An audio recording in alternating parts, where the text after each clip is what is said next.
Muito boa noite a cada um de vocês. É sempre um prazer enorme ver todos vocês por aqui nessa noite fria, né? Aqui, pelo menos em São Bernardo, tá gelado.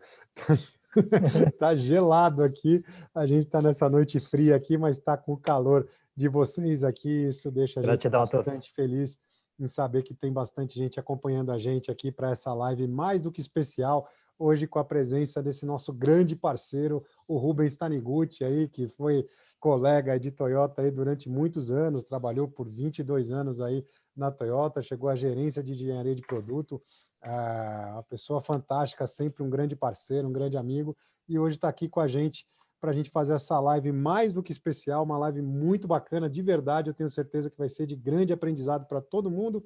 Então, Rubão, por gentileza, se apresenta para o pessoal aí suas considerações iniciais.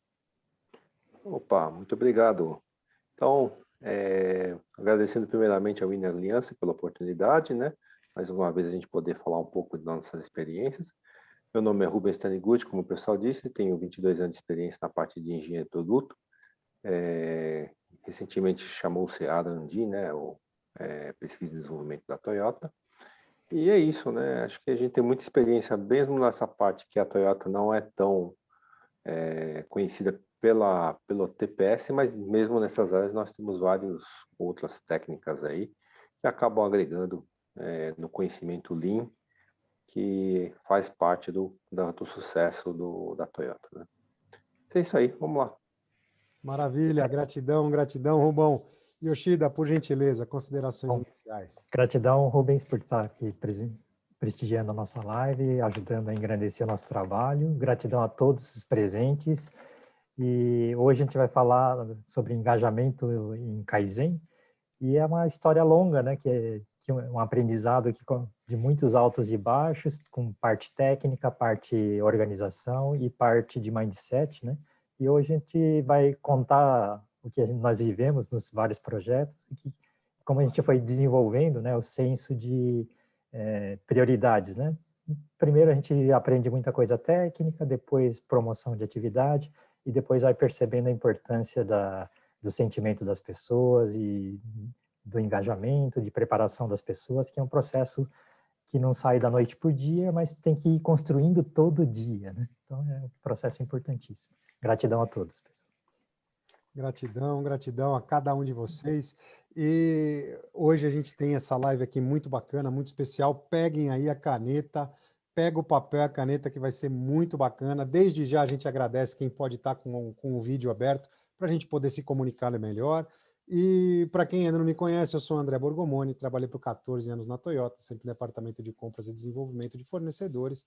Sou engenheiro de formação, mas nos últimos 3 anos eu engajei aí pelo lado do autoconhecimento, da inteligência emocional, da constelação familiar, do PNL, que me fez aí reencontrar o Yoshida aí depois de tanto tempo que a gente não se via, né?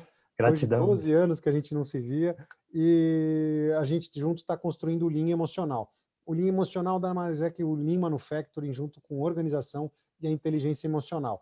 Para a gente, que a gente entende que isso sim faz uma base muito sólida, porque normalmente aonde o Lean falha é porque as pessoas falham, é porque a ferramenta não funciona, e a ferramenta não funciona porque a pessoa falha, porque tem pessoas. E quando a gente não enxerga as pessoas, não olha para as pessoas, não entende a maneira que as pessoas reagem, a gente costuma falhar. Então, por isso que a gente entende que esse casamento, essa união tem uma força muito grande, e por isso que a gente está aqui engajado, né, nessa construção de grandes transformadores, pessoas que transformam o lugar que trabalha, o ambiente que mora, o ambiente que vive, porque são pessoas que realmente resolvem problemas, e isso que é o grande ponto. A gente chama de Lean, mas pode chamar de WCM, pode chamar de o que vocês quiserem, não tem problema nenhum. O mais importante é resolver os problemas. Isso que é o mais importante. Não tem melhor nem pior, e sim resolver problema. Tá certo? Então, com isso a gente constrói um mundo melhor, né? E isso é o que é mais importante, a gente transformar o mundo e transformar as pessoas, né? As pessoas, mudar realmente a cabeça para pessoas melhores e ter pessoas melhores ao nosso redor. Bom, vamos lá. Desde já a gente agradece quem pode estar com o vídeo aberto. Só lembrando, desculpa, a gente também está ao vivo pelo YouTube, então Só lembrando que não utilizar, né, não, por gentileza, não utilizar o Chat, né? chat, não utilizar o chat do YouTube, tá? Não utilizar o chat do YouTube, utiliza o chat só aqui da sala do Zoom, tá certo? Então vamos lá. Ontem teve gente falando no chat, a gente não respondeu, fica um negócio desagradável. Mas vamos lá. Hoje aqui o nosso tema, né, engajados em melhorar sempre, com o Rubens Taniguchi, o Rubão que trabalhou aí por 22 anos na Toyota, chegou à gerência de engenharia de produtos, sempre na engenharia de produtos, sempre foi um grande parceiro nosso, e sempre foi por isso que está aqui com a gente hoje. Vamos lá. E hoje nós somos o Winners Alliance, né, que é a junção da Kaikaku Pro. Kaikaku Pro é a empresa de consultoria e treinamento do Yoshida, junto com a Aquila Transformação Humana, que é a empresa de autoconhecimento da minha esposa e minha, que a gente faz transformações em pessoas, assim como primeiro eu fiz em mim. Depois, como ajudei uma série de pessoas, entre elas o Yoshida, que deixou de ser Gratidão. uma pessoa extremamente tímida, extremamente introspectiva, cheia de medo de ser, né, Criticado, não ter... criticado, questionado, né, Yoshida? Fala aí. carregava uma tonelada de correntes, né, de crenças limitantes, de medo, pessimismo, né? E hoje estou super bem construindo esse mundo novo, né, de ter atitude forte, conhecimento no mais alto nível e também organização e estratégia de trabalho no mais alto nível. A gente continua daqui a pouco, né, pessoal? É isso aí. Vamos lá. E aí algumas empresas que já foram impactadas, né, como o Grupo Fiat, Unilever, a Bosch, Votorantim Cimentos, Electrolux, entre outras empresas. E no nosso tema aqui, quando parece que existe um abismo entre a gerência e o chão de fábrica, é um sintoma claro, claríssimo, que existem grandes barreiras de comunicação. E isso não pode acontecer de jeito nenhum. A empresa que tem esse tipo de problema é fadada ao fracasso. Infelizmente, essa que é a realidade. Eles não pode ter problemas de comunicação graves nesse ponto, né? A gerência tem que estar sempre junto ali. A gente chama de chão de fábrica, mas pode ser, chama de fábrica, mas pode ser qualquer processo. Se a gerência está muito longe do processo, não se comunica com ninguém que está diretamente ligado no processo, isso é um problema gravíssimo e isso pode levar as empresas até a falência. Então, quebrar essa barreira é a solução para integrar a empresa como um todo. Mas como que a gente faz isso? Né? Isso aí não é por decreto, não é por milagre, não acontece assim só porque a gente quer. Como que a gente faz isso? Né? Então, o gestor mais presente no Gemba, né, onde existe o processo, como a gente estava falando, é uma medida. A outra é a comunicação não violenta. Então, lembrando, né, que quem é o responsável pela comunicação é sempre o interlocutor, é quem fala, então não se transfere essa responsabilidade para quem está escutando. Então não é você me entendeu, e sim eu consegui me fazer entender. Né? São pequenos detalhes que transformam a comunicação numa comunicação mais não violenta. E depois disso, né, claro, verifica se aquilo que você entendeu de falar ou tentou falar foi aquilo que a pessoa do outro lado captou, entendeu. Então, simples assim. Você pode responder, você pode repetir o que você entendeu para mim? E aí, se bateu com aquilo que você tentou falar, muito bem. Se não, você tenta mais uma vez até você conseguir se fazer entender. Certo? E sem falar você entendeu, porque o você entendeu, a resposta é sempre sim. Só que nem sempre é sim. Esse que é o grande ponto, isso que faz uma comunicação não ser bem feita. Né? E depois o senso de pertencimento. O que é o senso de pertencimento? É quando as pessoas se sentem pertencentes ao grupo. Né? Quando todo mundo se sente pertencente, não está se sentindo excluído, como cansa de acontecer em quase todas as empresas, né? Em grande parte das empresas, uma parte das pessoas que estão nessa empresa não se sente pertencente à empresa, não se sente alinhado com todo mundo, né? Se sente excluído, se sente rejeitado, se sente menosprezado de alguma maneira. Então, fazer com que todo mundo se reúna e se junte nesse mesmo pensamento, aí sim a gente está iniciando o caminho para conseguir mudar essa situação. E aí, depois disso, se torna muito mais fácil a gente unir a equipe inteira com o pensamento de melhorar a cada dia, de cada dia ser um pouco melhor, a cada dia a gente fazer algo mais bem feito do que o dia anterior. E a importância da ação para cada indivíduo. O que é isso? Né? Traduz aí. A importância da ação para cada indivíduo é que cada indivíduo da equipe tem que saber que é importante fazer aquela ação. Deu para entender? Não, vou tentar de novo. Então, cada indivíduo da equipe tem que fazer porque ele acha importante, e não porque alguém está mandando. Por exemplo, coloca esse tijolo aqui na parede, né, para montar a parede, e só colocar o tijolo tem que ter o significado, né? Tem que ter o significado. Então, o tijolo é para construir o castelo, é para construir o lugar que está. Não é simplesmente para empilhar um tijolo em cima do outro, e sim para fazer algo diferente, para construir algo melhor.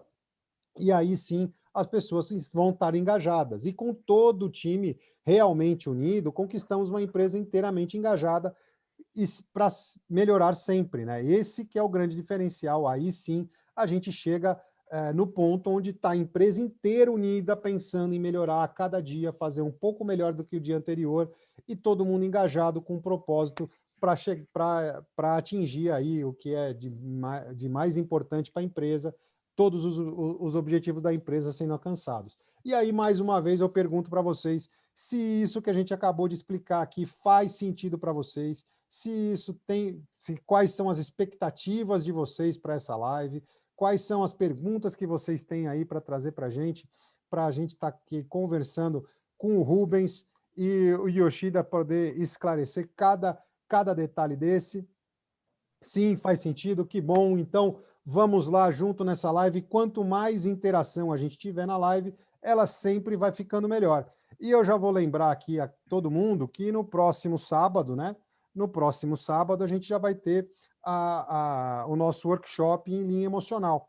Esse workshop é totalmente gratuito e você ainda tem direito a receber um certificado, né?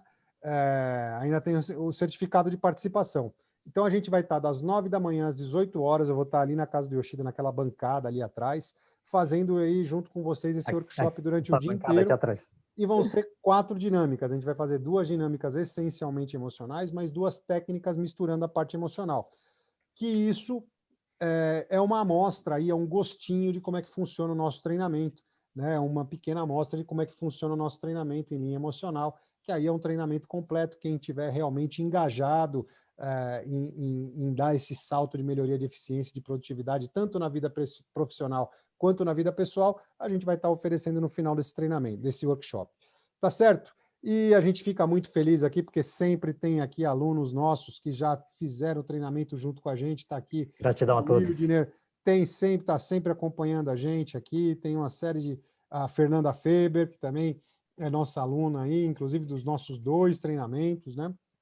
Dos nossos 3 treinamentos, mas para participar do nosso workshop tem que fazer inscrição. Eu vou colocar o link para vocês aqui no chat, e aí vocês já podem começar, já fazem a inscrição rapidinho aí, é muito simples de fazer, vocês fazem a inscrição e a gente vai estar junto no próximo sábado fazendo esse workshop, tá certo?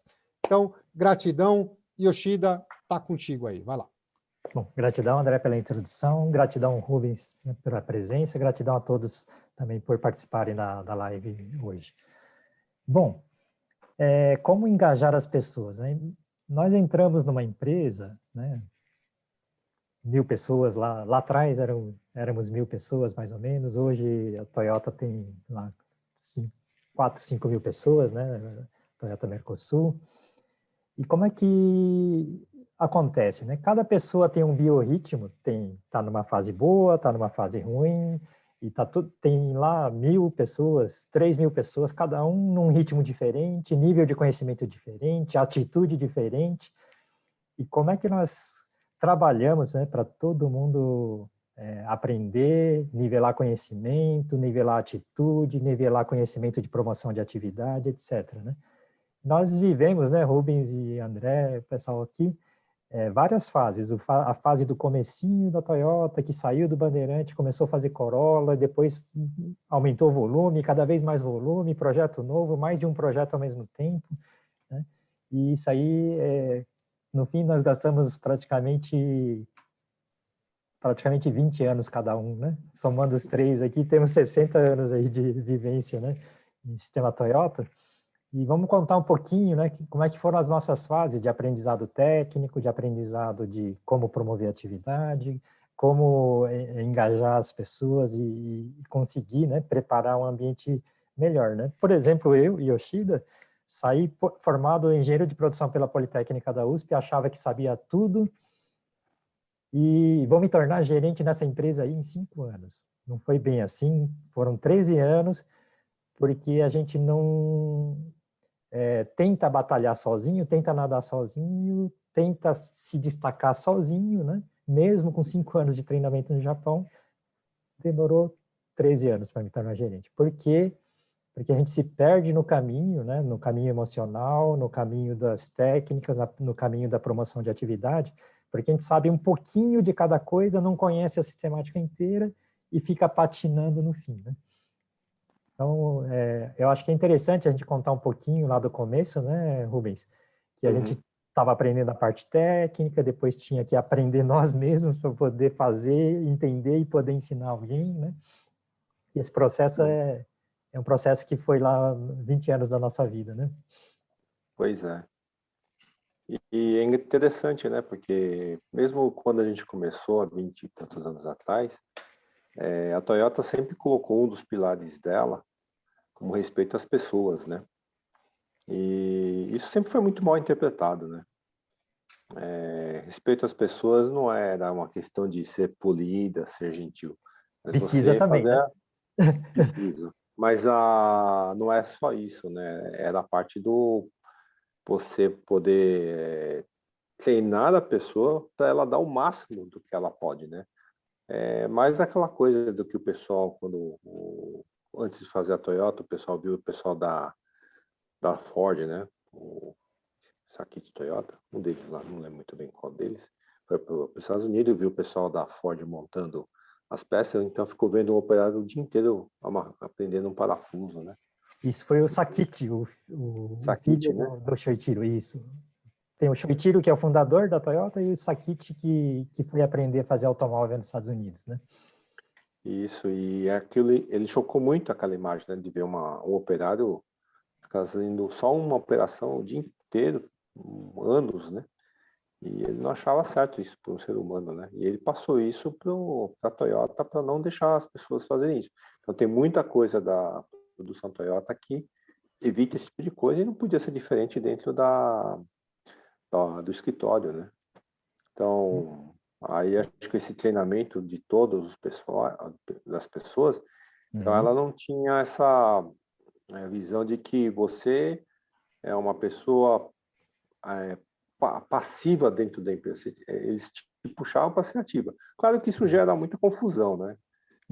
Até as pessoas entenderem o que é isso, achavam que estavam judiando, né? Eu mesmo, quando passei por isso, achei que, nossa, os caras estão me judiando aqui, né? Tá?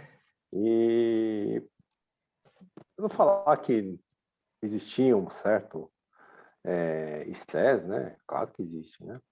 Mas com o tempo você vai pegando o jeito e também a gente vai amoldando isso aí para a cultura aqui do local. A gente vai tirando um pouco dessa característica, porque o japonês é um pouco mais bruto para falar, assim, às vezes, né? Não são Sim. todos, né? Mas depende do nível. Eles são muito diretos para falar e às vezes o pessoal não entende, né? E, viu, Rubens, acho que vale a pena fazer uma introdução, né? A Toyota, historicamente, teve desde do fundador, do Shoichiro, que se preocupou com o sofrimento da mãe, né? Por isso que criou os teares mais eficientes, mais produtivos, foi criando eu atendo e cuido, né, da percepção boa do cliente. Né? Então, o primeiro cliente da Toyota foi a mãe dele, que é percepção de sofrer menos produzindo tecido na máquina. Né? E aí foi desenvolvendo e foi crescendo, aprenderam a fazer Kaizen, e de repente a gente, né, espera que nosso tutor ensine tudo mastigadinho para a gente.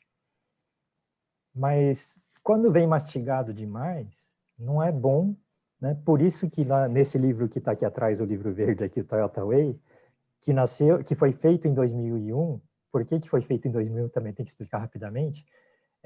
Todos esses valores que o pessoal aprendia no dia a dia e depois ia passando na estrutura mestre-aluno para cada funcionário, e às vezes esse treinamento demorava 20 anos, 30 anos para passar o conhecimento, com uma empresa globalizada que já, né, tinha mais de 150 mil pessoas pelo mundo, foi crescendo, tinha mais operações fora do Japão do que no Japão, né?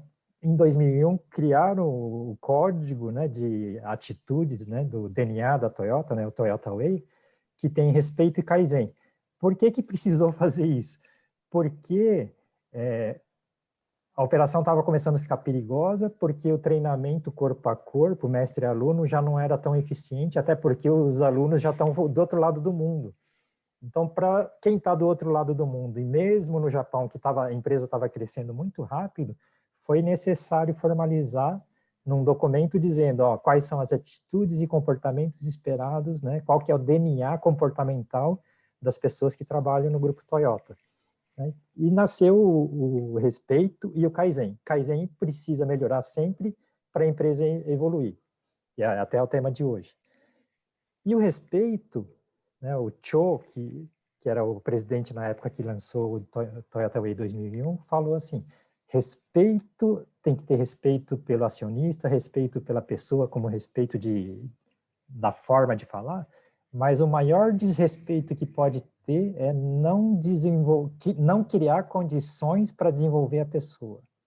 Então, por isso que o Rubens falou, que chocou, né, ver que só, né, a pessoa não crescia, não aprendia nada, só fazia a mesma coisa o ano inteiro, a cada 20 segundos, 30 segundos, estava repetindo o mesmo trabalho o dia inteiro.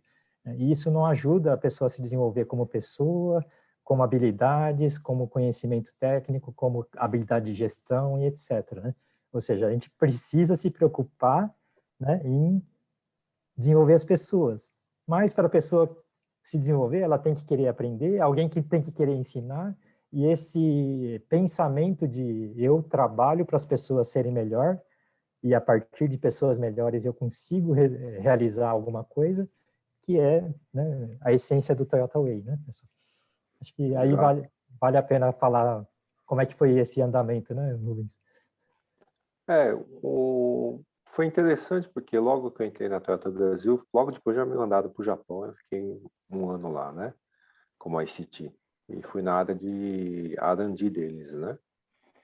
E era interessante porque eu pensei que a empresa, por ser muito grande, eles iam me deixar meio de canto, ou o treinamento ia ser meio robotizado, né, do tipo, eu ia fazer um monte de curso, ou se deixar me largar, não sabia.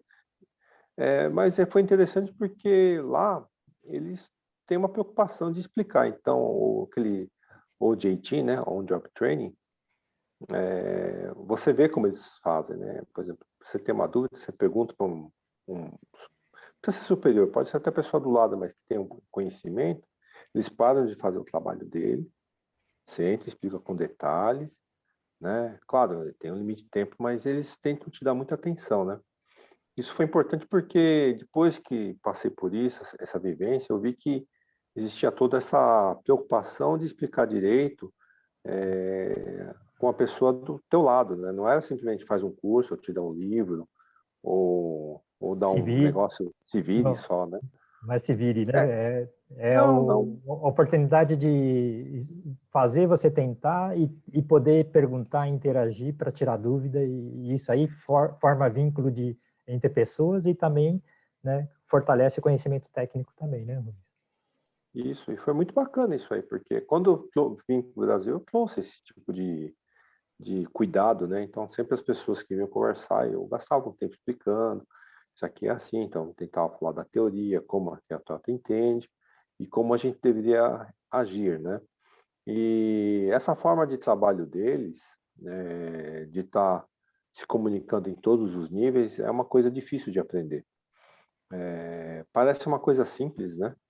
Mas a gente precisa passar por alguns anos para entender esse ritual.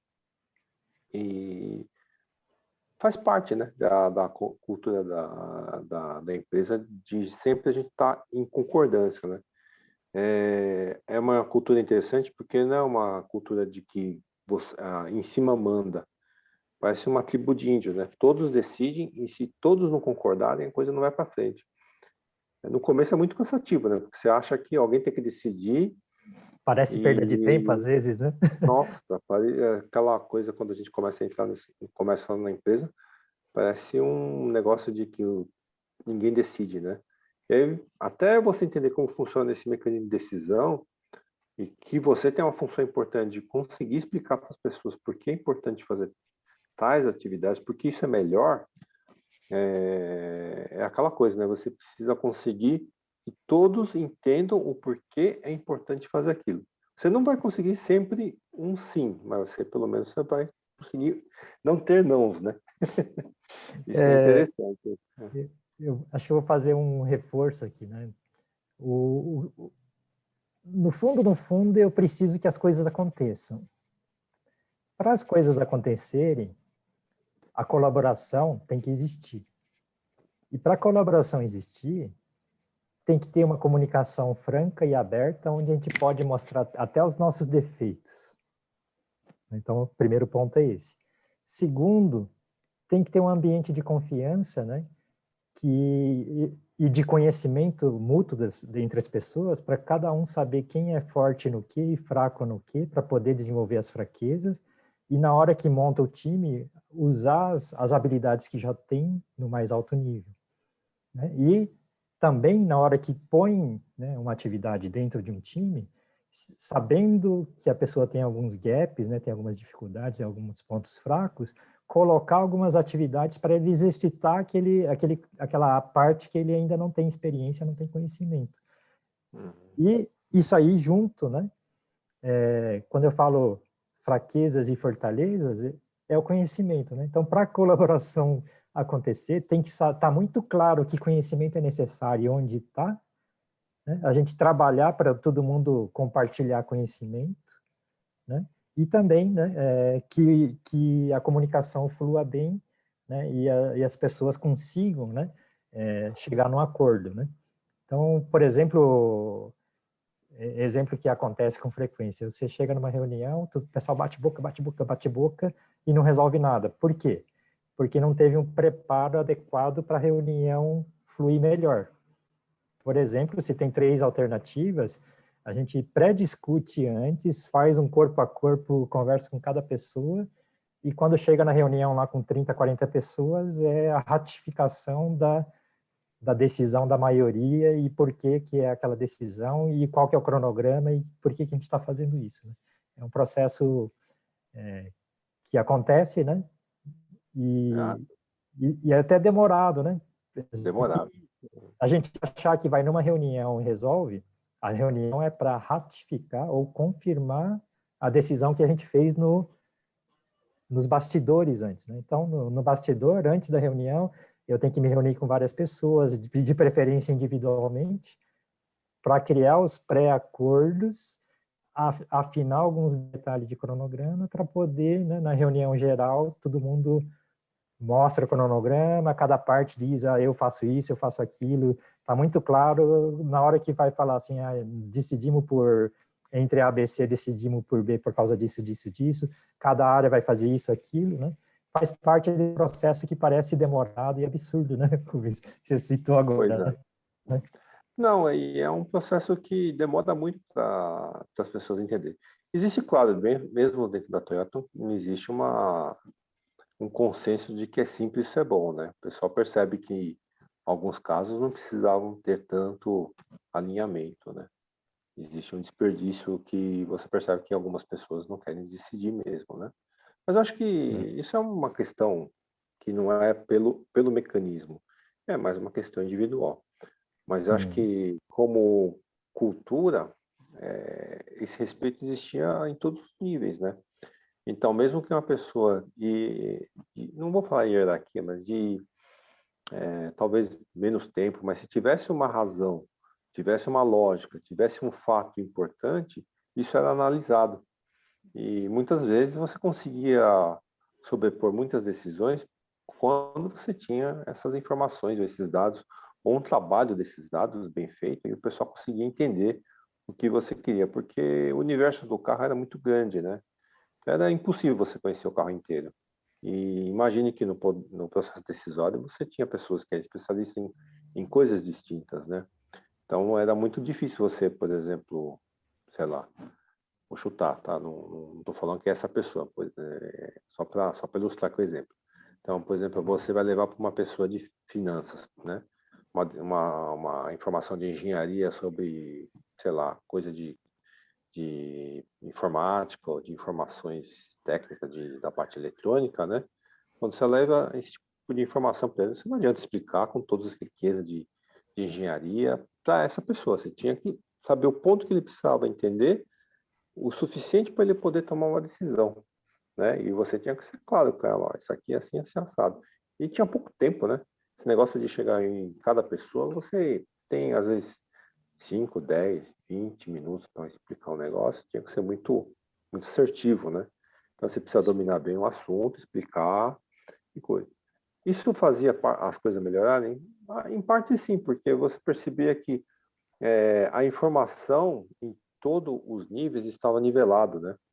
Então as pessoas não tomavam decisões erradas, né? Ou pelo menos as decisões eram bem embasadas, porque nesse processo de ficar alinhando, era muito difícil você não receber uma pergunta, às vezes, desafiadora, né? E você tinha que ter resposta para isso. Se você não tinha na hora, você tinha que voltar para trás, fazer a lição de casa e devolver uma resposta que convencia ela, né? Tá?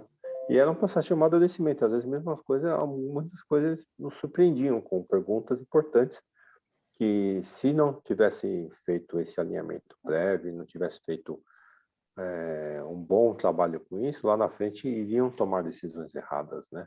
Baseado em informações suas, né? E isso faz parte de um processo de melhoria, assim, né?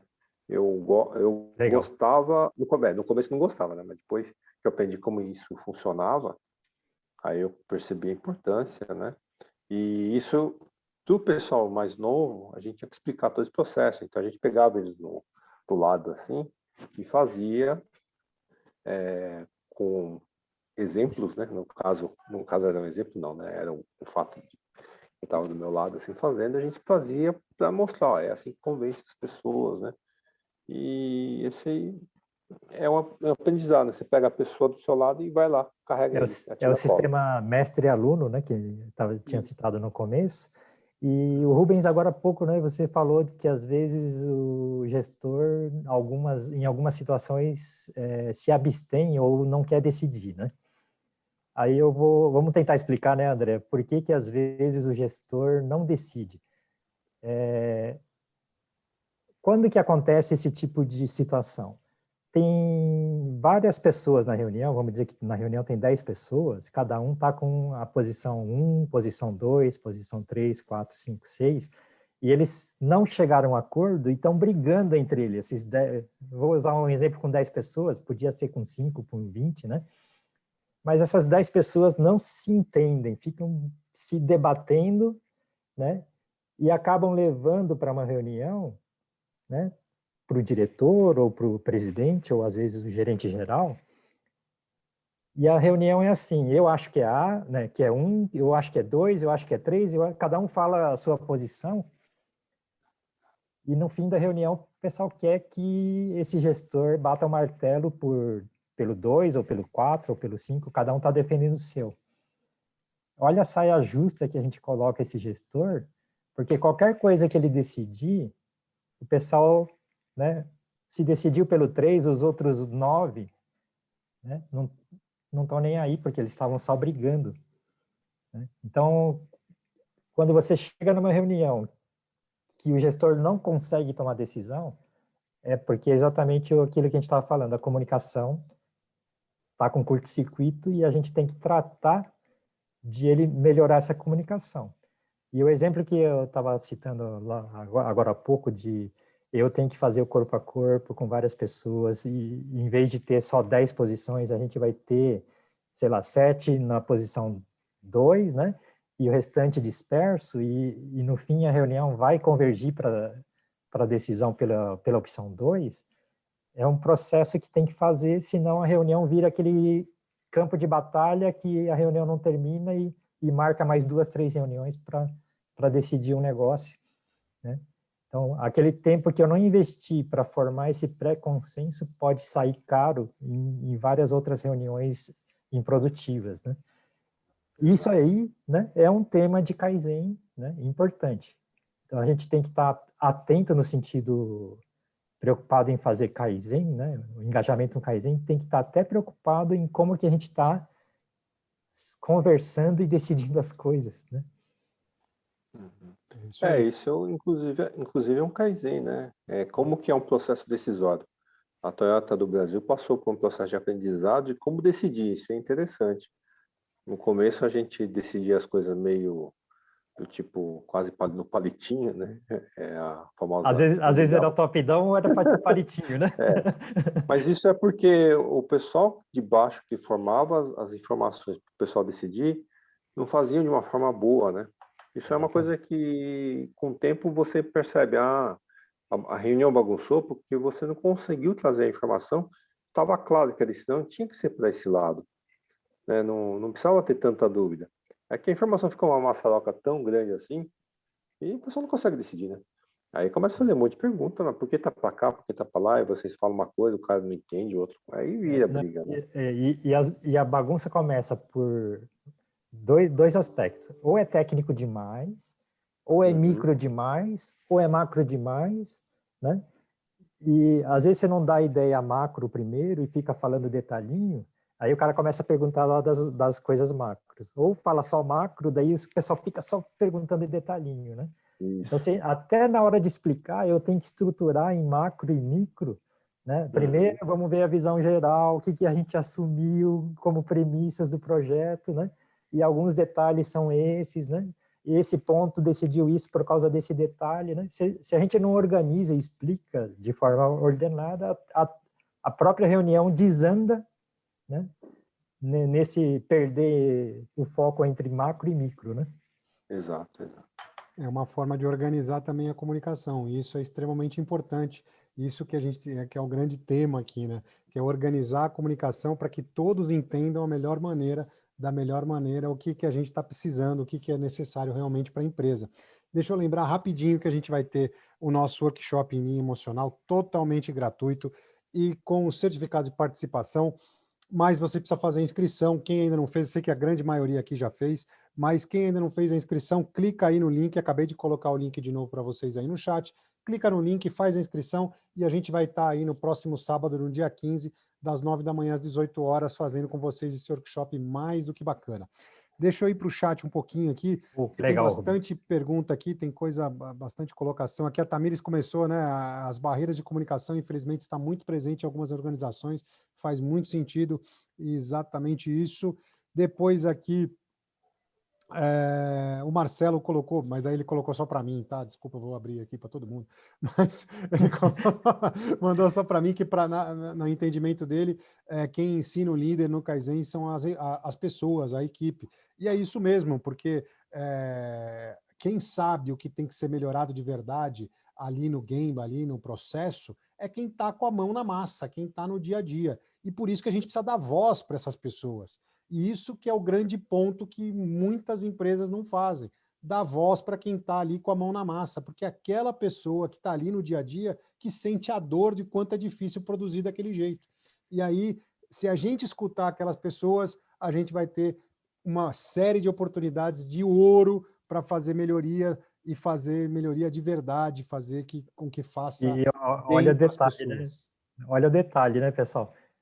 A preocupação nossa, a necessidade nossa é o Kaizen acontecer, o resultado, né, a melhora acontecer. Mas grande parte das melhoras não acontece porque a gente fracassa nesse processo de comunicação, né, nesse processo de decisão, né? E pela falta até de, como decisão, entender que as pessoas têm vários gaps e não criar, né, treinamento on the job, né, ou off the job, né, que é sentado na escolinha, né, para suprir os gaps que as pessoas têm, né. Por favor, André, continue. Aí o Vandir colocou aqui, ó, isso se aplica no Brasil de parar e conversar? Sim, Vandir, o exemplo que o Rubão está colocando aqui foi na Toyota do Brasil. Inclusive, ele falou que lá no começo tinha bastante dificuldade disso, porque o pessoal não chegava no consenso, né? E se a gente não começar a fazer isso, a gente nunca vai ter esse aprendizado, né? Esse aprendizado de se comunicar, de parar e conversar e tomar uma decisão em conjunto. Se é sempre top-down, a gente vai ficar, todo mundo que está embaixo vai ficar sempre esperando alguém que está lá em cima, lá, diretoria, presidente, sei lá, alguém, chegar e tomar a decisão. Por quê? Porque ninguém aqui embaixo vai tomar. Então, parar e conversar, todo mundo junto, no começo vai tropeçar sim. Aquilo que a gente nunca fez, que vai fazer pela primeira vez, sempre é difícil. Nunca é fácil. Né? Tem o medo no meio disso, né, André? E além de ter o medo no meio disso, né? Além de ter o medo no meio disso. Mas quando a gente faz qualquer coisa pela primeira vez, é sempre complicado. Mas a gente tem que fazer, vai errar, vai ter umas bobagens no meio do caminho, mas a gente tem que insistir porque o todo ganha. Porque a maioria ganha. Tá certo, Vandir? Quando o pessoal de baixo tem voz, está no processo de, eu quero fazer e eu quero fazer a minha parte, é diferente daquele lá de cima tem que dizer faça. E se não falar um por um para cada um dos 4.000, o pessoal fica esperando a instrução. Então, se eu não crio, né, um processo decisório onde a pessoa assume um pedaço do projeto para ela cuidar, como se fosse o dono da empresa, né, daí vai desandar. Né? É isso aí. E o Jackson colocou aqui, o Jackson fez um textão aqui, já que está sempre com colocações assim muito bacanas. Penso que o engajamento seja um vínculo emocional com a corporação. É exatamente isso. Né? Só que, obviamente, não dá para ter esse vínculo emocional quando o time é desqualificado pela liderança, faz tanta questão de desqualificar o time. Assim. É claro que sim, né? Logo, torna-se essencial oferecer oportunidades e desafios à autonomia. É isso aí. E é exatamente isso que a gente acabou de conversar. Né?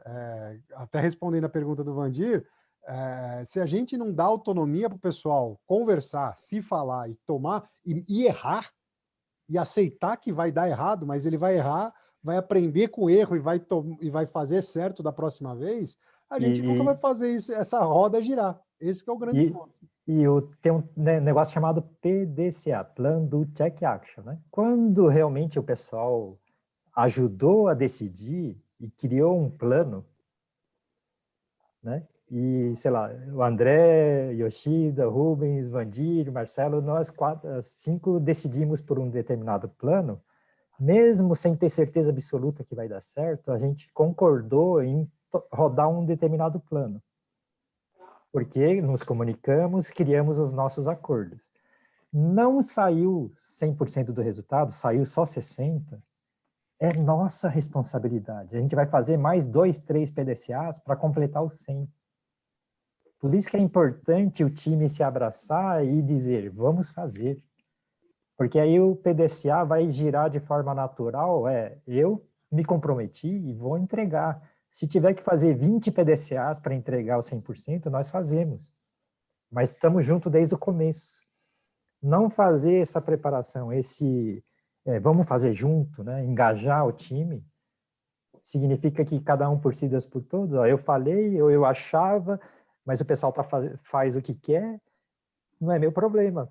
Começa a acontecer isso na empresa e nada acontece e não é meu problema se alguém não tem algum conhecimento. O problema é do outro, mas a gente está nós estamos tudo dentro do mesmo barco. Se não girar os 20 PDCAs que são necessários, afundamos todos juntos.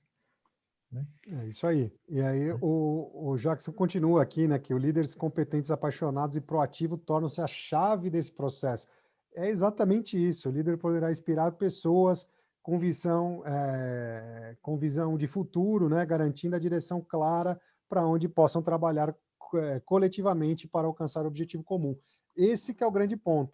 Todo mundo entendendo qual que é o objetivo comum, né? A comunicação bem feita, todo mundo engajado, sentindo importante dentro do grupo para atingir o objetivo comum, não o pessoal, não de você promovido. Promovido vai ser consequência desse trabalho bem feito, né? E se a empresa inteira estiver ganhando com isso. Agora, você promovido para ser presidente de uma empresa à beira da falência, não faz muito sentido. Né? Que depois de 2, 3 meses, fecha a empresa. Fui lá para encerrar a empresa. Não faz sentido algum. Né? Não faz sentido algum. Então, esse senso de de dono, como o Vandir colocou aqui, o senso de dono, de todo mundo entender o que é o importante para o todo, né? O que é importante para a empresa como um todo, que faz todo sentido, que faz com que as empresas evoluam, com que a gente torne os lugares, o lugar que a gente frequenta melhor, e isso que faz com que a gente realmente dê salto de melhoria de eficiência na nossa vida, certo?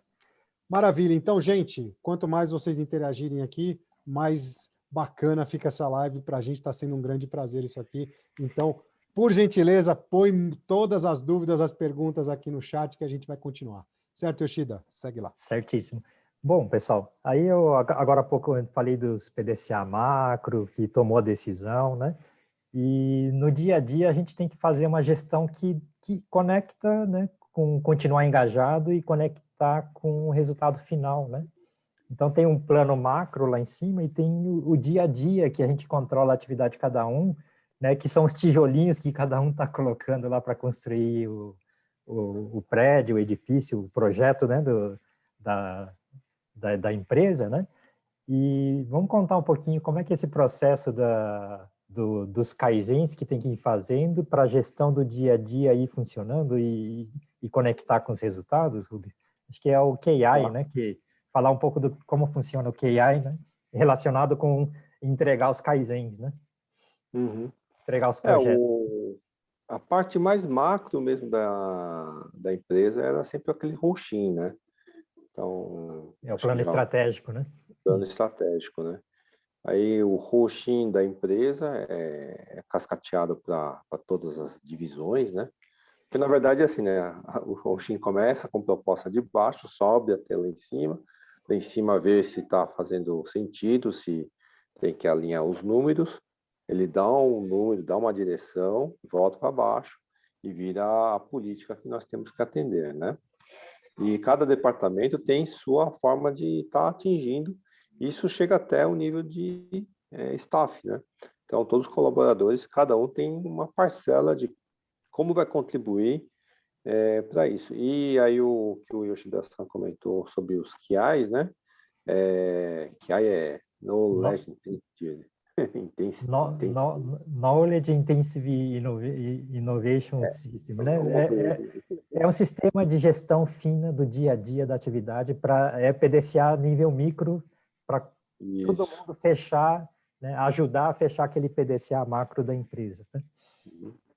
E cada departamento tem sua forma de fazer esse QI, né? Então não existia uma metodologia única, mas basicamente era uma forma de estreitar a comunicação do gestor direto com o funcionário, né? Então, a ponto de que você pudesse comunicar qual vai ser suas tarefas diárias, né? É para ficar controlando o minuto? Alguns casos até necessitava isso, né? Mas em geral, em regra geral, não era isso. A regra geral era ver, para aquele objetivo daquele ano, para a gente fazer tal coisa, nós temos que dividir em tarefas menores, e cada tarefa menor tem suas subtarefas, né? Então, para verificar se essas subtarefas, primeiro, se o colaborador consegue entender, porque às vezes você recebe uma tarefa, por exemplo, sei lá, vai ter que consertar alguma coisa, né? Para consertar isso, aquele objeto, você tem que fazer em várias subtarefas, né? Desde primeiro ver o que quebrou, depois que entender o que quebrou, você tem que fazer pedido de compra para comprar aquela peça, depois quando chegou você precisa trocar, depois precisa ver se funciona, então ele vai sempre quebrando em subtarefas, né? E o gestor tem a obrigação de entender se a pessoa consegue fazer essa quebra, né? Tá? Porque é muito fácil você falar para fulano, faz isso, né? Mas será que faz um planejamento aí. Como o primeiro desafio, você pode até fazer, né? Faz um plano aí. Aí quando ele devolve, você vê que ele trouxe um negócio que não tem nem pé nem cabeça, é a hora que você percebe, essa pessoa tem dificuldade. Você tem que sentar com ela e explicar, ó, isso aqui tem que fazer assim, assim, assado, nesse nível, né? O seu nível é desse jeito que precisa quebrar, né? Aí ele, tá bom, né? Então ele vai tentar fazer, aí se ele mostrar um plano razoável, ou você desafia ele para tentar com esse plano, ou você tem que, também não judiar muito da pessoa, você tem que quebrar um pouquinho mais, né? Tá? Às vezes tem alguns pedaços que tem que fazer junto, né? E justamente esse processo de entender o que ela não está entendendo e orientar, né, que é o processo, né, de respeitar a pessoa. Isso. E se a gente ficar achando, eu mandei fazer, você não faz, por que que você não faz, e curto-circuita e para, né, por aí não resolve o problema raiz, que é a pessoa não sabe o que tem que fazer. Se eu não cuidar de ensinar cada uma dessas coisas, ele pode passar o resto da vida não fazendo essa coisa que é fundamental. É porque às vezes é muito fácil delegar uma tarefa, mas você não sabe quanto que a pessoa que recebeu essa tarefa consegue fazer as microtarefas para chegar nessa tarefa grande, né? E esse é o momento que você vai conseguir entender do seu funcionário, né? Eu estou falando do ponto de vista do gestor, né? De como fazer se ele consegue fazer essa quebra. E do lado do funcionário, ele também tem que mostrar que quer tentar, pelo menos, né? Para fazer essa tarefa, eu preciso fazer isso, e vou fazer uma explicação para tal pessoa. É muito comum, às vezes, o pessoal vir assim, de um jeito muito impositivo para o gestor, né? Eu vou fazer assim, né? Aí você pergunta por quê, ele já espinafra logo aí, né? Tá? Não, porque até acho interessante, porque às vezes não é uma questão só de... porque existe aquela coisa da cultura de que ele tem que mostrar que ele é capaz, né? E eu acho que o gestor tem que ter a compreensão de que a pessoa é capaz, mas se ele não sabe fazer, não pode, ele não tem a necessidade de mostrar que é 100% capaz. Eu acho que essas expectativas tem que ser alinhadas, né? Sim, sim. E isso é importante, porque se você achar que uma pessoa que entrou ontem vai conseguir fazer um cronograma de cabo a rabo e começar a cumprir as tarefas conforme ele planejou, então você não contratou um nível júnior, você contratou um cara já que tem Expert, né?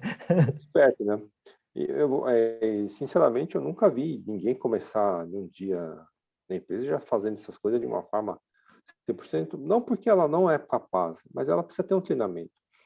E esse treinamento você precisa ter um jogo de como que um gestor tem que passar de uma forma que a pessoa não acha que você está dando uma super tarefa e nem ele achando que só me deu isso, né? Para fazer, né? Tem que ter um pouco de desafio também, né? Tem que Não ter. pode ser um negócio que não dá para fazer, mas tem que ser desafiador para ele, né? Isso. Aí você precisa ver se a pessoa tem humildade para trazer o quanto ele conseguiu fazer, né? Porque isso é importante também, né? Para o gestor é importante ver se a pessoa tem essa capacidade de falar, eu cheguei até aqui, mas eu preciso de mais alguma ajuda aqui, né?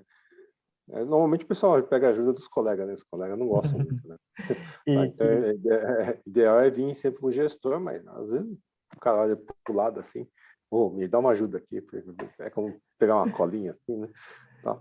Não é ruim, mas você começa a causar outros estresse, e aí você vê esse tipo de comportamento, né? Tá? E faz parte do QI, né? Então, o QI não vê só se você fez tarefa, mas se fez no tempo certo. Então, não adianta vir uma pessoa fazer um cronograma. Eu vou trocar essa peça, vou levar 2 meses. Você olha assim, pô, mas é só pegar a peça e trocar, né? Você vai levar 2 meses. Ah, não, é que eu tenho todo esse tempo para fazer, eu vou deixar uma gordura aqui, né? Você percebe que ele está, né? Ou porque não tem uma noção, ou porque está te enrolando, né? E isso como gestor é importante, porque tem que ver por que ele tem esse tipo de pensamento, né? Porque às vezes ele não sabe, ele não tem noção, né? Porque eu acho que tem que deixar gordura, né? Eu não quero falhar, né? Não, Aí começa a e é ficar mais ou tudo. menos isso. Quando a pessoa não tem certeza, não tem conhecimento, um negócio que pode ser É que uma... seja só tarefa de 2 dias, ele põe 2 meses, porque na dúvida eu ponho 2 meses para conseguir fazer. Né? E se ele errar ainda na sistemática de gerenciar o tempo dele, mesmo com 2 meses, pode não entregar, né? Então, Exato. por isso que E isso a comunicação tem que estar viva para ir resolvendo essas inconsistências que tem, né? E ter essa Uhum. sensibilidade que é o grande pulo do gato aí, vamos falar assim, né? Que é o grande segredo, né? E o gestor tem que ter essa sensibilidade de entender o quanto que aquela pessoa consegue, até onde aquela pessoa consegue chegar, né? E aí já respondendo a pergunta do Vandir aqui, ó, que tem pessoas que respondem 70%, outras 50%, e o segredo é saber o quanto atende o que tem que ser feito. né? O gestor deve ter essa habilidade. É exatamente isso. A pessoa não tem capacidade de chegar no 100%, mas chega no 70, 60, 70, e o 60, 70 dá para, né? Atende aquilo que eu preciso ou não? Eu preciso chegar um pouco mais. Aí o gestor tem que entrar, se precisa chegar um pouco mais, tem que ir junto ali, pegar na mão ali, fazer junto, ajudar a desenrolar aquela tarefa que ficou travada ali, né? Aquilo que ficou travado ali, e aí depois, e junto com a pessoa. Porque se não fizer junto, se simplesmente dá aqui, eu faço e tá pronto, a próxima vez vai ter que fazer de novo. E aquela Agora, pessoa não está sendo desenvolvida. Então, não, senta junto, pega pela mão e faz junto. Não exatamente. daqui eu faço e toma. Porque se você tomar essa atitude, fez, né, e entrega, o funcionário nunca vai se desenvolver e daqui a pouco você está tendo que fazer o É trabalho isso. de 3.000 É pessoas. isso. Na Você próxima virou... tem que fazer de novo. Imagina um Fazer de presidente novo. fazendo 20.000 tarefas porque a equipe não está formada, não está organizada e ele é obrigado a fazer tudo. A empresa vai falir porque é impossível fazer 20.000 tarefas num dia, né? Independente do nível hierárquico, a quantidade de tarefa que você consegue fazer é a mesma, né? Pode ser que o nível da responsabilidade de cada tarefa vá aumentando, mas a quantidade de tarefa é praticamente a mesma. Por isso que tem que estruturar bem, organizar bem, preparar as pessoas para conseguir fazer isso no tempo adequado, né? E a gente vai melhorando esse tempo, né? Por isso que é o engajamento do Kaizen. Então, se a gestão não funciona, a pessoa não enxerga problema, não planeja direito, a gente não acompanha, não se comunica, com o que nós vamos nos conectar? Com fracasso, espiral negativa, comunicação piorando, conhecimento piorando, né? E pode combinar com a falência da empresa. Agora, ser cuidadoso, dar trabalho, construir, né, passo a passo a sistemática de comunicação, técnica, de organização, etc., é o nosso trabalho, né, que depois, com o tempo, a gente vai colhendo fruto. Né? Senão, se não inverte a pirâmide, você tem que fazer as 20.000 tarefas. Né? E a empresa vai fracassar com isso, porque não vai dar tempo hábil para resolver na velocidade que precisa. Né? É isso aí. Porque Falhas de todo mundo... comunicação levam a empresa à falência de verdade, assim como a gente colocou na apresentação, levam à falência de verdade. Isso é gravíssimo. Muito lugar acha que isso é bobagem, né? Ah, não, só porque Eu já falou mandei no... fazer, o pessoal está já mandei fazendo. fazer e tá, já tá tudo certo. E isso é grave de verdade, não é para deixar para lá, não. Isso é importante. E Importantíssimo. só assim, nuance, né, pessoal? A gente está falando de Kaizen, né? E no fundo, Kaizen é gestão, né? E gestão e Kaizen é comunicação. Querer fazer somente não vai resolver. Vai ter que enxergar, vai ter que programar, vai ter que engajar, vai ter que controlar o andamento do cronograma, né? Vai ter que desfrutar das pequenas vitórias para ter a grande vitória lá no final.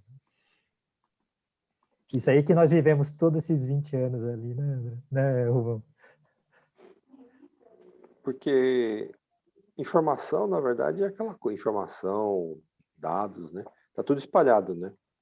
Aí o nível operacional vai coletar tudo isso aí, transformar e colocar dentro de uma caixinha que pode ser processado, né?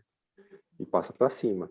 Esse nível de cima precisa ver se essa caixinha se foi bem embalada, se está em um nível suficiente para passar para frente. Ele também vai trabalhar e vai pegar um monte de outros pacotes e fazer um outro pacote, jogar para cima, né? Quando chegar lá em cima, esse pacote precisa estar coerente, precisa estar com um sentido, né? Porque quem abrir lá em cima e ver vai ter que entender o que está lá dentro, né?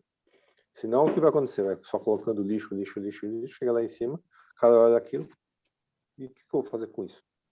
Né? Então, essa estruturação de como que essa informação vai chegar até lá, como a gente coleta, qual o sentido desses dados, isso aí, organizacionalmente, a empresa precisa estar bem preparada, tem que preparar as pessoas para que quem peneira isso e faz o pacote de informação para chegar lá em cima e decidir tomar uma decisão correta, ela tem que ser treinada exaustivamente, né? Senão é fácil, né? Você pega um monte dado, enfia no pacote, joga pro cara, decide lá, né? Não adianta, Joga uma bomba lá em cima, né? Ele abre assim, o pacote explode, né? Puf, com um monte de dados lá que ninguém processou nada, né? E era muito comum, né? Principalmente o pessoal, quando começa a aprender, gosta de pegar aqueles monte de e-mail, um monte de não sei o que, joga assim na nossa mesa. E agora, o que vocês querem que eu faça? Não sei. O que você chegou à conclusão, né? Acho que a primeira pergunta a gente tem que fazer. Você entendeu o que está aqui? Primeiro tem que ver se ele conseguiu mastigar isso aí, né? Como você mesmo disse, né? Todo mundo tem um tempo limitado, né? Se ele não mastigar um pouquinho para mim, a pessoa vou ter que mastigar tudo que ele não mastigou, né? Então.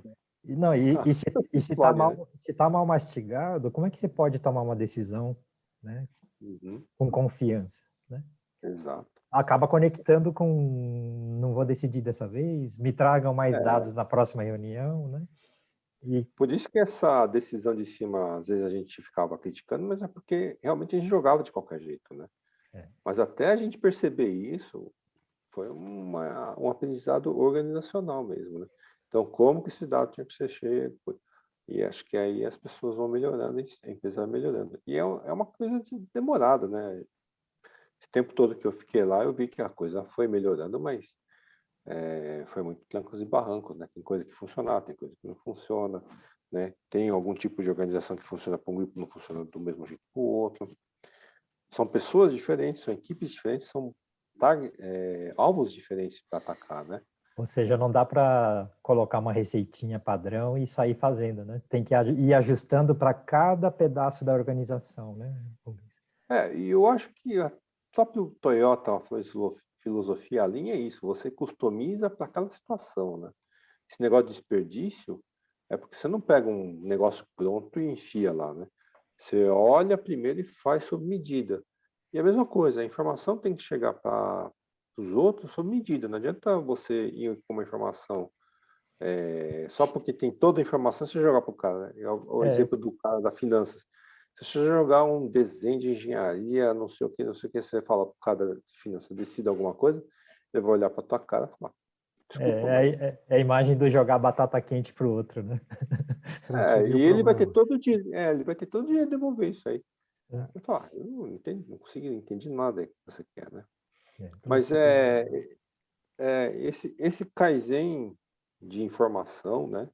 Essa forma de como você fazer com que as pessoas entendam que é assim, parece meio óbvio, mas é um processo demorado, né? Porque aquelas barreiras das pessoas, porque você aprendeu talvez na escola de uma forma, a sua família de uma outra forma, só que quando chega na empresa, a empresa para chegar com essa informação, você tem que ter uma outra forma de approach, né?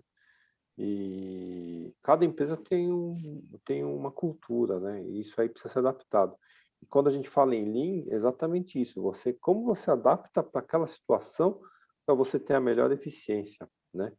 E não existe um modelo pronto assim, o da Toyota funciona em qualquer lugar. O modelo não, mas a forma de pensar sim, né? Você faz moldado para aquela situação. Para cada situação, eu rodo uma sistemática de trabalho, né, um método de trabalho padronizado, mas a situação que o problema tem que se adaptar para a situação problema, né, o método. Né? Isso, e no caso de decisão, você adapta até para quem vai decidir, né?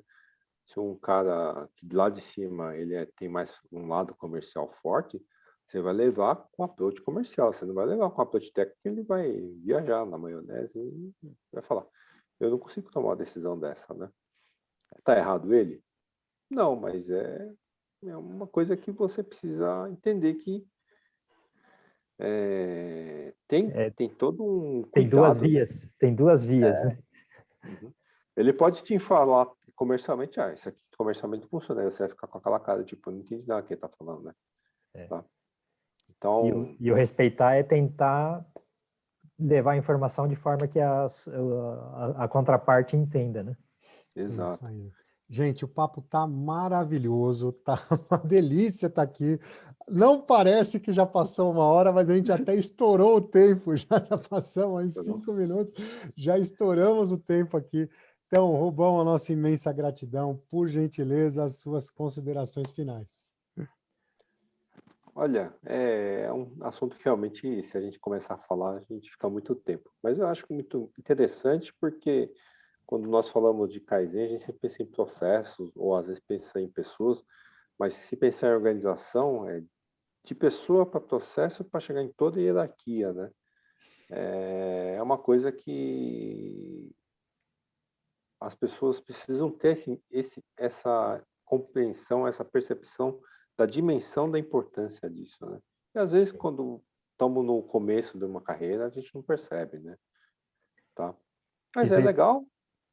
Oi, desculpa. Não, pode terminar, Rubens, fica à Ah, vontade. e eu acho que as pessoas que estão nesse processo Lean, o fato de você customizar, ela dá muito trabalho, digamos assim. Ela sempre dá trabalho, trabalho no sentido bom, né? Ela sempre é um desafio, né? Você conseguir transformar uma informação quadrada em uma coisa redonda para aquela pessoa, para aquela situação, né? E isso é uma coisa que nos faz engrandecer muito, né? Eu preciso pensar como o outro pensa. Eu vou fazer essa informação para que ele possa entender. Eu não estou fazendo uma coisa para disfarçar o que eu quero, minha intenção, mas eu faço em uma linguagem que ele possa entender, né? Isso é sempre desafiador. E eu acho que como o Kaizen é exatamente isso. O que aquele cliente, né, precisa, né? E inclusive quem decide o seu chefe acaba virando um cliente, né? Tá? Então, acho que nossa, isso aí é um assunto sem fim, né? Tá bom? A gente pode entrar em vários pedacinhos e passar dias com cada pedacinho, né? Mas o importante na live é a gente dar uma visão geral para todo mundo, né, Rubens? Isso aí, Rubens, gratidão. Yoshida, considerações Gratidão. finais, por gentileza. Gratidão a todos, gratidão, Rubens. Para alguns, né, que tem mais maturidade, entendeu uma parte do que falamos. Para outros, tem que ter mais tempo para a gente poder desenvolver, né? Mas agora há pouco o Rubens falou, né, da pirâmide, estratificar as esferas. E esse processo de entender os detalhes, macro, micro, e fazer comunicar, engajar as pessoas, é um processo, tem várias coisas acontecendo ao mesmo tempo, porém, então, está tudo interligado, né? Então, a gente tem que entender as partes e as interligações para poder enxergar se eu estou fazendo macro, intermediário, micro, se eu estou cuidando da parte técnica ou da parte promoção ou parte emocional, né? E interagindo o tempo todo, todo o tempo ligado, né? Todos os sentidos ligados e conseguir realmente, né? Fazer acontecer a melhora, porque a melhora é enxergar, planejar, engajar e fazer acontecer, né? Esse processo é um processo que tem que entender essas nuances, essas inter-relações, né? E contem com a gente nesse caminho aí, né? Gratidão a todos, gratidão mais uma vez, Rubão, por trazer sua experiência aqui para a gente também. Valeu, gratidão, gratidão, Obrigado. Rubão, gratidão, Yoshida. E a nossa gratidão imensa, como sempre, é para vocês que fazem essa live junto com a gente, que estão aqui interagindo com a gente, despendendo o tempo de vocês, o nosso maior bem, nosso bem mais precioso, o nosso tempo, está aqui com a gente para aumentar um pouquinho o conhecimento, para trocar essa ideia, para fazer um pouco melhor. E vocês, por isso, são pessoas especiais e desde já fica o nosso agradecimento para cada um de Gratidão, vocês, a nossa gratidão a imensa todos. gratidão. E agora, como já é de nosso costume, abrimos o microfone para vocês, porque o nosso aplauso vai para vocês, que são pessoas mais do que especiais. E aí eu vou lembrando que amanhã a gente vai receber aqui o Ademar Yamagami, que é gerente de qualidade da Toyota, vai estar junto com a gente aqui. Então, todo mundo aqui de volta. Todos aqui, convida os amigos, convida todo mundo, é na mesma sala, no mesmo link, podem vir todo mundo, que a gente vai estar junto aqui de novo, tá certo? Nossa imensa Gratidão, Rubão, gratidão. gratidão a Valeu, todos. gratidão, Obrigado a Rubão, todos. gratidão, Gratidão, valeu, boa gente, noite. Obrigado. obrigado, Gratidão, gratidão. André, gratidão a Até todos. mais, valeu, tchau, Até tchau. amanhã.